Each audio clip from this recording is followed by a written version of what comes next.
Mon mari, influencé par sa mère, exige un test de paternité. Je décide de le faire, et les résultats laissent tout le monde sous le choc. Avant de continuer, n'oubliez pas de vous abonner et dites-nous d'où vous nous regardez dans les commentaires, on lit chacun de vos messages. Ça va être un peu long, désolé pour les problèmes de formatage, je suis sur mon téléphone en ce moment. Donc, moi, 28F, je suis avec mon mari Marc, 30H, nom changé pour la confidentialité, depuis 6 ans, et nous sommes mariés depuis 2 ans. Je vais d'abord donner un peu de contexte. Ma belle-mère n'a jamais été la personne la plus douce avec moi, mais j'ai généralement ignoré ses remarques, surtout au début de notre relation. J'étais jeune et stupide, et je supposais simplement que les belles-mères étaient comme ça avec leurs fils. J'ai quitté la maison de mes parents à 16 ans et je n'ai pas eu beaucoup de contact avec eux depuis. Donc, je n'avais pas non plus de référence sur ce à quoi ressemblent des familles saines. Je suppose que ce qui s'est passé ces dernières semaines couvait depuis un certain temps, et je suis complètement perdu maintenant. Je ne sais pas quoi faire. Pour le contexte, la première fois que j'ai rencontré les parents de mon mari, nous sommes tous allés dîner au restaurant. Ma belle-mère semblait assez gentille, mais elle n'arrêtait pas de faire des commentaires tout au long du dîner qui semblaient toujours ciblés et sournois. Des choses comme « Alors, tu as ton propre travail ou tu vis juste de l'argent de Marc » ou « As-tu déjà pensé à perdre du poids ? Tu as un si joli visage, je pense que tu serais magnifique si tu étais un peu plus mince » ou encore « Tu es une fille super, mais je ne pense pas que je pourrais jamais trouver quelqu'un d'assez bien pour mon petit bébé. » Je sais, j'ai ignoré tous les signaux d'alarme possibles, mais pour ma défense, j'étais vraiment amoureuse de ce type. Elle disait toujours ça gentiment, comme si c'était une blague, et je ne voulais pas surréagir.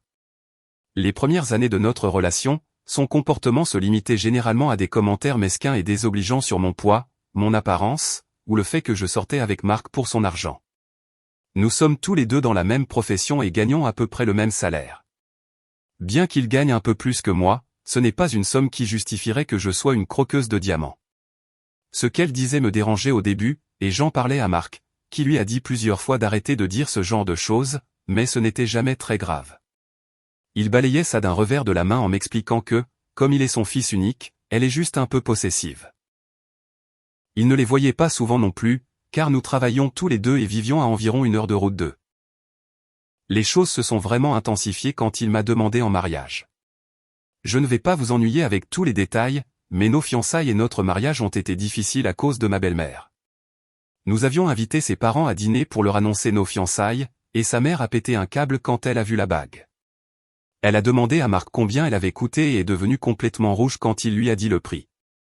Je sais que c'est beaucoup pour une bague, mais nous sommes dans un secteur qui paie bien et nous avons beaucoup de chance financièrement, donc c'était un montant tout à fait confortable pour lui.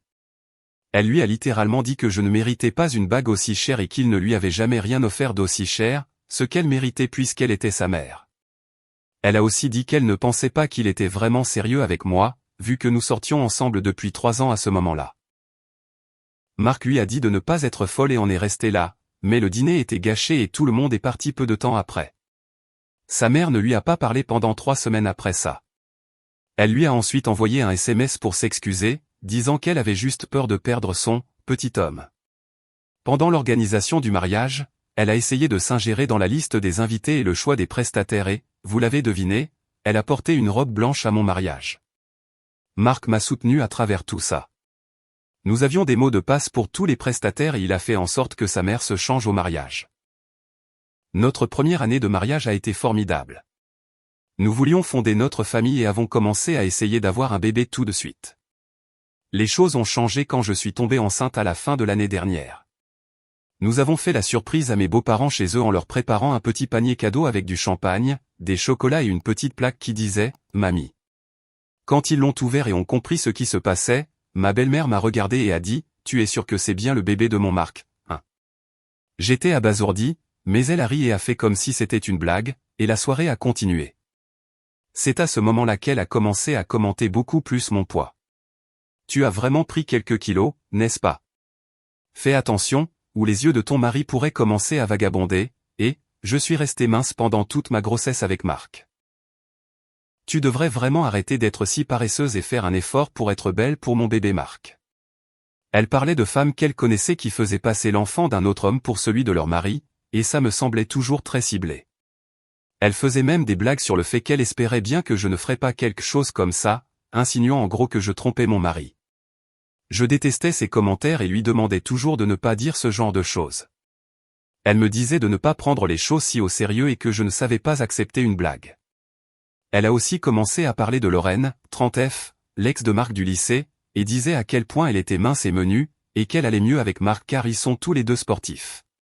Ces commentaires, mélangés à toutes les hormones de grossesse, m'ont souvent fait fondre en larmes. Au début, Marc criait sur sa mère pour qu'elle arrête de me parler comme ça, ce qui l'énervait encore plus. Vers mon 4e ou 5e mois, cependant, il a commencé à être plus distant. Il a commencé à rendre visite à sa mère beaucoup plus souvent sans moi et y aller les week-ends, même quand je le suppliais de rester parce que je me sentais mal ou que j'avais des douleurs. Vers mon 5e mois, il a arrêté de m'embrasser le matin avant de partir au travail, a cessé de me prendre dans ses bras, de m'embrasser ou même de me toucher à la maison, et ne me montrait plus aucune affection. J'étais vraiment confuse, mais chaque fois que je lui demandais ce qui n'allait pas, il s'énervait contre moi et me disait que j'étais collante et agaçante, ou qu'il était juste fatigué. Il a même suggéré que j'étais juste folle à cause de mes hormones de grossesse. J'ai laissé tomber et j'ai essayé de me concentrer sur moi et mon bébé, mais j'étais sûr que ma belle-mère lui montait la tête contre moi. Quand mon bébé est né il y a 1 mois, ma belle-mère a insisté pour être dans la salle d'accouchement. Je ne la voulais pas là, mais Marc a dit que si je ne la laissais pas venir, il ne serait pas là pour moi non plus. J'étais tellement épuisé physiquement et émotionnellement à ce stade que j'ai cédé et je l'ai autorisé à être là. Mon accouchement a été douloureux et compliqué, mais tenir mon fils dans mes bras reste le moment le plus heureux de toute ma vie, et je le referai sans hésiter pour lui. Littéralement juste après qu'il l'ait nettoyé et ramené, Marc s'est tourné vers moi et a dit « Je veux un test de paternité ». J'étais choqué. J'ai d'abord cru que c'était une blague. Mais il était sérieux, et j'étais tellement confuse, je n'arrêtais pas de lui demander pourquoi. Je n'avais jamais trompé personne ni ne lui avais donné la moindre raison de penser que je l'avais trompé. Mon travail était à distance alors qu'il devait aller au bureau, donc j'étais presque toujours à la maison. Ma grossesse a été difficile aussi, donc je n'avais littéralement aucune chance ni aucun temps pour avoir une liaison. Il n'arrêtait pas de dire qu'il voulait être sûr que le bébé était le sien et qu'il ne voulait pas payer pour l'enfant d'un autre homme. L'entendre dire ces choses sur notre bébé m'a un peu brisé le cœur. J'ai accepté de faire un test de paternité parce que je n'avais rien à cacher. Il y a 3 semaines, nous avons eu les résultats. Vous avez probablement deviné avec le titre, mais il est revenu négatif. Je savais qu'il devait y avoir une erreur, mais Marc ne voulait même plus me regarder. Il a fait ses valises et est parti chez sa mère, me laissant seul à la maison avec un nouveau-né de 2 semaines. J'ai appelé encore et encore, mais il ne décrochait pas. Je lui ai envoyé un texto pour dire qu'il devait y avoir une erreur et j'ai suggéré un autre test, mais il n'a pas répondu. Il y a 1 semaine, j'ai finalement reçu un appel de sa part. J'étais en 1000 morceaux à ce moment-là et je voulais juste de l'aide avec mon bébé. Il a dit, « Ma mère avait raison et je n'arrive pas à croire que j'ai épousé une femme comme toi. » C'est à ce moment-là que les choses ont commencé à s'éclaircir pour moi. Qu'est-ce qu'il voulait dire par « sa mère avait raison » ? À ce stade, j'étais sûr à 100% qu'elle lui avait raconté des salades sur moi, disant que j'avais une liaison ou que j'étais une femme immorale. J'ai décidé d'appeler ma belle-mère hier, puisque Marc ne me répondait plus. Quand elle a décroché, je lui ai dit que je voulais parler à Marc et qu'il ne pouvait pas simplement m'abandonner avec un bébé d'1 semaine après les complications que j'avais eues pendant ma grossesse et mon accouchement. Elle a ri au téléphone et m'a dit qu'il n'était pas à la maison et que je méritais ce qui m'arrivait. Là, je me suis vraiment mise en colère. J'en avais assez de toute cette famille, et j'avais mon bébé à penser maintenant. Il était hors de question que je les laisse lui marcher dessus comme il l'avait fait avec moi, et je ne voulais plus supporter les conneries de ma belle-mère. Je lui ai dit que je ne savais pas ce qu'elle pensait de moi, mais que je n'avais jamais triché et que le test était faux. Ce fut le tournant. Elle a ri à nouveau et m'a dit qu'elle savait. C'est elle qui avait soumis le mauvais échantillon pour s'assurer que le résultat soit négatif, parce que je ne méritais pas son bébé, Marc, et qu'elle ne me laisserait pas le piéger avec un bébé. Elle a dit qu'il ne me croirait jamais et ne ferait jamais passer une femme avant sa propre mère, donc je devais juste laisser tomber. J'ai été stupéfaite pendant 1 seconde et je n'ai pas répondu. Elle s'est alors lancée dans une longue tirade sur le fait qu'elle avait toujours voulu qu'il soit avec une femme qui soit assez bien pour lui et qui lui corresponde physiquement. Je suppose qu'elle a aussi mentionné Lorraine, à quel point elle lui manquait et pourquoi elle voulait que Marc voie que c'était avec elle qu'il devait être. Le test de paternité était apparemment un moyen de le pousser à me quitter pour que sa mère puisse lui trouver quelqu'un de vraiment approprié. J'ai juste raccroché et depuis, je suis comme anesthésié. Je n'arrive pas à croire qu'un adulte puisse se comporter de cette manière. Ce qui m'amène à aujourd'hui. J'ai immédiatement envoyé un texto à Marc après, lui expliquant ce qu'elle m'avait dit et de le lui demander lui-même. Je ne sais pas où aller à partir de là. Devrais-je faire un autre test de paternité? Je pense aussi à prendre un avocat, mais je ne veux pas trop compliquer les choses pour l'instant non plus. Devrais-je le reprendre s'il décide de revenir? Tout conseil serait apprécié. Mise à jour 1. Une petite mise à jour pour tous ceux qui ont demandé. Tout d'abord, merci beaucoup à tous ceux qui ont répondu et donné des conseils. Je ne m'attendais vraiment pas à ce que tant de gens voient ça. Je me suis couché hier soir après avoir écrit ce message et je me suis réveillé avec environ 900 commentaires. Je les ai tous lus, mais je ne pourrai pas répondre à tout le monde, alors je vais répondre à quelques questions ici. Comme je l'ai dit dans mon post, je ne suis pas proche de ma famille et je n'ai pas parlé à mes parents depuis des années. Ils ne sont pas venus à mon mariage et je ne pense pas qu'ils sachent où se soucie de mon bébé. Ma famille vient du Minnesota, mais j'ai déménagé sur la côte et quand j'ai quitté la maison de mes parents. J'ai financé mes études en travaillant à plein de jobs différents, j'ai rencontré Marc à l'université et je travaille à distance depuis. Je n'ai pas vraiment d'amis à proximité et ma famille est hors de question. J'ai une collègue qui vit près de chez moi, et nous nous envoyons des textos parfois, je l'appellerai Cathy, F. J'ai raconté un peu à Cathy ce qui se passait et elle a été assez gentille pour proposer de passer juste pour me soutenir un peu. Quand elle est arrivée chez moi, j'étais en vrac. Je ne m'étais pas douché depuis une semaine, la maison était en désordre, et un nouveau-né de 2 semaines pleurait dans mes bras. J'étais tellement soulagé de la voir ici et j'ai juste commencé à sangloter, ce qui était gênant car nous n'étions pas vraiment proches. Mais elle a été incroyable et m'a demandé ce qui se passait. Je n'avais pas la force d'expliquer, alors je lui ai juste montré mon post original. Cathy a été un amour et a gardé mon fils pendant que je me nettoyais, me préparait un vrai repas et prenait une douche chaude pour la première fois en 2 semaines. Elle a aussi été un véritable rock pour moi et est furieuse en mon nom. Je vais être honnête, ça fait vraiment du bien d'avoir quelqu'un de mon côté en ce moment. C'est à peu près tout pour l'instant. Certains d'entre vous ont posé des questions sur mon beau-père, et je n'ai pas dit grand-chose sur lui parce qu'il ne parle pas beaucoup. Je ne sais pas ce qu'il pense de moi, mais il a toujours été gentil avec moi et ignore en général ma belle-mère. Je ne sais pas pourquoi ma belle-mère me déteste autant, mais ça n'a rien à voir avec la race ou la religion comme certains l'ont suggéré. Nous sommes tous blancs et non religieux. J'ai le sentiment que c'est parce que je suis une fille un peu plus ronde et assez grande, alors que Marc est très sportif, va beaucoup à la salle, etc. Je ne suis pas obèse ou en mauvaise santé, loin de là. Je vais aussi à la salle. Je ne suis juste pas menu comme ma belle-mère et certaines ex de Marc. C'est ma meilleure hypothèse, honnêtement. Je vais aussi contacter un avocat aujourd'hui. Je ne pense pas que je pourrai un jour regarder Marc de la même manière et je sais que je veux divorcer maintenant. J'ai fait des captures d'écran de toutes les conversations que j'ai eues avec ma belle-mère et Marc avant toute cette histoire, au cas où. Je vais aussi faire un autre test de paternité et lui donnerai les résultats en même temps que je lui ferai signifier les papiers du divorce. Il n'a toujours pas répondu à mon texto et à ce stade, je m'en fiche et je ne veux pas que mon fils ait un homme comme lui comme père. Le fait qu'il n'ait même pas pris la peine de m'en parler avant de nous abandonner, son fils et moi, me met tellement en colère que je ne veux même plus de lui près de moi.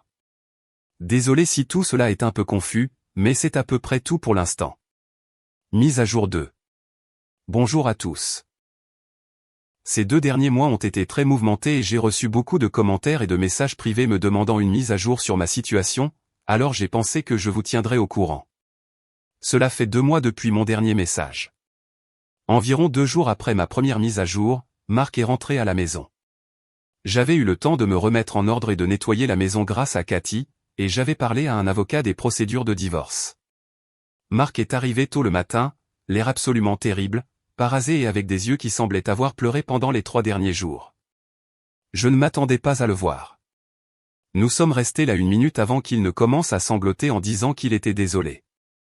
Je sais que j'avais dit que je ne voulais plus rien avoir à faire avec lui, mais le voir devant moi était difficile. J'avais aimé cet homme pendant 6 ans, et c'était dur de laisser tomber tout ça, et l'entendre s'excuser m'a fait vraiment du bien aussi. Je l'ai laissé entrer et nous nous sommes assis dans le salon pendant que je tenais mon bébé. Il n'arrêtait pas de pleurer et a finalement demandé s'il pouvait tenir son fils. La rage des derniers jours est revenue et j'ai dit non. Il a juste hoché la tête et a laissé tomber. Après s'être ressaisi, il a demandé si nous pouvions parler, et j'ai accepté parce que je voulais savoir ce qu'il avait à dire. Grâce à un commentateur ici, je me suis souvenu d'enregistrer la conversation sur mon téléphone. En gros, après que je lui ai envoyé le texto expliquant ce que sa mère m'avait dit, il n'a pas voulu y croire, mais ça le rongeait. Finalement, il a décidé de confronter sa mère. Elle a nié, bien sûr, et lui a dit que j'essayais de le piéger pour son argent et de l'isoler de sa famille. Mais il s'avère que mon beau-père en avait assez de sa sorcière de femme et a tout raconté à Marc. Apparemment, un des neveux de ma belle-mère travaillait au laboratoire où le test de paternité a été envoyé, et ma belle-mère l'a convaincu de modifier les résultats. Marc a dit que c'était comme si son monde entier s'était effondré à ce moment-là, car il a réalisé à quel point il avait été un mari et un père terrible, et quelle garce manipulatrice était sa mère. Honnêtement, ça m'a fait du bien d'entendre ça. Mais ce n'était pas tout. Ma belle-mère a essayé de manipuler Marc et de se justifier en disant que, je cite, « Elle me trouvait, trop grosse et trop femme, pour son parfait et beau garçon. » Elle voulait qu'il divorce et se remette avec son ex, qui était, selon ma belle-mère, plus jolie et plus appropriée pour lui.